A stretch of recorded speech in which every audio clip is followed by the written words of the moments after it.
咁呢一題咧可能有少少複啦，但係其實算簡單嘅。咁佢就問呢個 price elasticity of demand 啦，然後佢有俾呢個 unit price 同埋個 total revenue 啦。咁你可以除翻去揾佢個 Q 啦。咁個 Q 30,000除150係200啦，跟住然後呢一個又係呢個9萬除450又係200啦，跟住118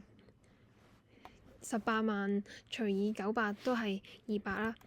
咁你見到佢嘅 Q 係一樣啦，咁所以咧佢嗰個 price elasticity 係講緊佢個 percentage change in 個 Q 啦，再除翻個 percentage change in 嗰個 price。咁你見到咧佢個價錢升咗，然後你個 Q 咧係唔喐嘅。咁你可以見到佢係 elastic 啦。咁如果你冇拎呢一個 Q 計翻出嚟嘅話咧，咁你就只係可以見到咧佢嗰個價錢升咗，跟住 total revenue 升，你就可以見到佢係 elastic 啦。咁你揾咗佢個 Q 出嚟，見到佢個 Q 係完全冇喐過，咁你真係 change in Q 係零咯。咁零喺呢個分子啦，咁咪真係可以答到咧呢一個 ED 係等於0，咁所以咧答案係 A 咯。